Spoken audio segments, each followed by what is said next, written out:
అయోధ్యలో రామమందిర నిర్మాణం కోసం ప్రతి ఒక్క భక్తుడు తన వంతు సహాయ సహకారాలు చేశాడు. అయితే ప్రపంచవ్యాప్తంగా కూడా భక్తులు తన వంతు సహాయ సహకారాలతో పాటు సూర్యాపేట జిల్లా తిరుమలగిరి వాసినటువంటి ఇమిడి సోమనరసయ్య గారు మిల్లర్స్ అసోసియేషన్ అధ్యక్షుడు కనువిని ఎరగని రీతిలో సుమారు 10 లక్షలు విలువ చేసేటువంటి బియ్యాన్ని రామాలయం కోసము ఈరోజు సూర్యాపేట జిల్లా కేంద్రం నుండి బయటికి పంపిస్తున్నారు. వారి వెంట వందలాది మంది రామ భక్తులకు సంబంధించినటువంటి నాయకులు కానీ కార్యకర్తలు ఉన్నారు. వారి మాట్లాడుతున్నారు. చెప్పండి, మీరు సుమారు 10 లక్షలు విలువైనటువంటి బియ్యాన్ని మీరు రామాలయం కోసం మీరు పంపిస్తున్నారు, మీరు దాన్ని ఏ విధంగా చూస్తున్నారు? మాకు చాలా సంతోషంగా ఉంది. ఈ హిందువులకు నిర్మించే రామ మందిరం 550 సంవత్సరాల నుంచి పెండింగ్లో ఉన్నటువంటి ఈ యొక్క మన రామ భక్తులు ఈ యొక్క హిందువులకు ఇష్టమైన దేవుడు శ్రీరాముడు కాబట్టి ఈ యొక్క సంతోషం అనిపిస్తుంది అందరికీ కూడా. ఇక్కడ ఉన్నటువంటి మా యొక్క బంధుమిత్రులు, మా యొక్క స్నేహితులు, మా యొక్క వ్యాపార వర్గాలు, మా యొక్క ఎలక్ట్రానిక్ మీడియా అందరూ కూడా పెద్ద సంఖ్యలో ఇక్కడ పాల్గొనడం జరిగింది. మరియు ముఖ్య అతిథిగా కూడా మా సుధాకర్ పీవీసీ పైప్స్ అధినేత వాసుదేవ్ గారు కూడా మేము పిలవగానే వారు వచ్చినారు. మహాదేవ్ గారు కూడా వచ్చారు. వారికి కూడా ఈ సందర్భంగా శుభాకాంక్షలు తెలియజేస్తున్నాను. వారికి కూడా వందనాలు.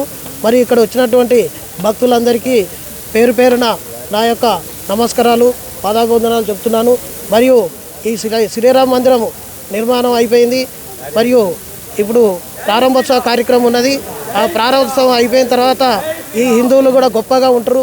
ప్రతి ఒక్క హిందువుడు కూడా డెవలప్మెంట్ అవుతాడు. ప్రతి ఒక్క రైతు కూడా గొప్పగా ఉంటారు. ఈ దేశం ఇంకా అభివృద్ధి చెందుతుందని ఈ ప్రపంచ దేశంలో ఇది నెంబర్ 1 పేరు తెస్తుంది. మన దేశానికి కూడా గొప్ప పేరు వస్తుంది. కాబట్టి ఎన్నో దేశాల నుంచి వెళ్ళి వివిఐపీలు కూడా మన యొక్క మోడీ గారు కూడా పిలవడం జరిగింది. కాబట్టి వారికి కూడా మన యొక్క మోడీ గారు కూడా ఈ కార్యక్రమంలో ఈ నిర్మాణ కార్యక్రమంలో కూడా స్పెషల్ ఇంట్రెస్ట్ తీసుకొని రామ మందిరం కోసం ఎంతో కృషి చేసినారు. వారికి కూడా ఈ సందర్భంగా ధన్యవాదాలు తెలియజేస్తున్నాను. సార్ చెప్పండి, మీరు సోమనరసయ్య గారు ఈ కార్యక్రమం ఈ 200 క్వింటాల అన్నప్రసాదానికి పంపడం కూడా నా అదృష్టంగా భావిస్తున్నాను. ఇంత గొప్ప అవకాశం వచ్చినందుకు కూడా చాలా సంతోషంగా ఉంది. సోమనరసయ్య గారు 200 క్వింటాల బియ్యాన్ని రామ వాళ్ళ కోసం మీరు ఏ విధంగా చూస్తున్నారు?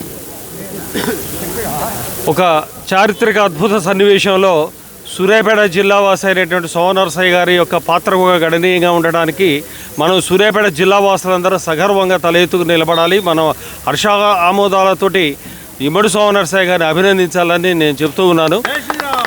200 క్వింటాల బియ్యం పంపించడం చాలా ఆనందంగా ఉంది. సోమనరసయ్య గారిని ఆశయం తీసుకొని ఇంకా అనేక మంది భక్తులు కూడా రామాలయం కోసం కృషి చేయాలని కూడా భక్తులు కోరుతున్నారు.